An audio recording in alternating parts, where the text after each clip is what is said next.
இயற்கை பேரழகுடன் திகழும் நீலகிரி மாவட்டம் கூடலூரின் மலைச்சாலை குண்டும் குழியுமாக அவலக்காட்சியுடன் இருப்பதாக வாகன ஓட்டிகளும் சுற்றுலா பயணிகளும் குற்றம் சாட்டியுள்ளனர்.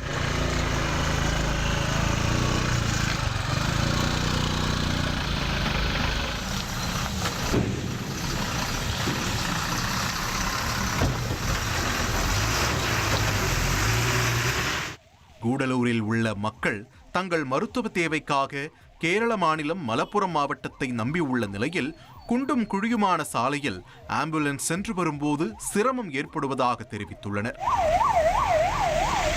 கூடலூரில் மருத்துவமனை வசதி இல்லாதனால அதிகபட்சம் நம்ம எல்லாம் போகிறது மலப்புரம், மஞ்சேரி, பெருந்தல்மண்ணா, கோழிக்கோடு இந்த மாதிரி பகுதிக்கு தான் போகிறோம். ஆனால் கூடலூரில் இருந்து நமக்கு நாடுகாணி, அதாவது நம்ம தமிழ்நாடு எல்லைகள் மட்டும் ரொம்ப மோசமாக இருக்குன்னு ஆம்புலன்ஸே ஓட்ட முடியல, பேஷண்ட்னாலலாம் போகவே முடியல. ஏன்னா அவ்வளோ குண்டும் குழியுமா இருக்குது. 8-9 வருஷமாக அப்படி தான் இருக்குது.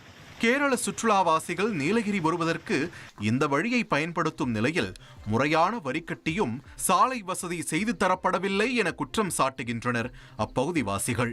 தினசரி கிட்டத்தட்ட இந்த ஒரு 10 நாள்லயே கிட்டத்தட்ட 3 விபத்துகள் நடந்து உயிர் பலியாகக்கூடிய சூழ்நிலையில் இருக்கக்கூடிய நிலையில் இருக்குது.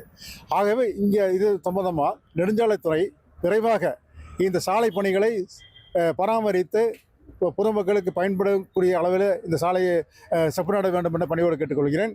கடந்த 8 ஆண்டுகளாக இந்த எல்லையோர சாலை பராமரிக்கப்படாத நிலையில் தினசரி விபத்து ஏற்படுவதாகவும் புகார் எழுந்துள்ளது. கூடலூர் டு கேரளாவுடைய எல்லை பகுதி மட்டும் ரோடுகள் பராமரித்து சுமார் 8 வருஷத்துக்கு மேலே ஆக போகுது. இது மட்டும் எந்த பராமரிப்பும் இல்லை. இது மட்டும் சுமார் 10, 20, 30 வண்டிகளுக்கு மேலே அங்கே பாதிச்சிருக்காங்க. ஒரு வண்டியோட கேர் பாக்ஸு கிரவுனை போச்சுன்னு சொன்னால் 80,000 ரூபாய்க்கு மேலே அங்கே லாஸ் ஆகக்கூடிய வயசு இது இருக்குது, ஏற்பாடுகள் இருக்குது. அதனால் தயவுசெய்து அந்த ரோடை சரியான முறையில் பராமரிக்கணும். தமிழக அரசு விரைந்து செயல்பட்டு கூடலூர் சாலையை தரமான முறையில் சரி செய்ய வேண்டும் என்று மக்கள் கோரிக்கை வைத்துள்ளனர்.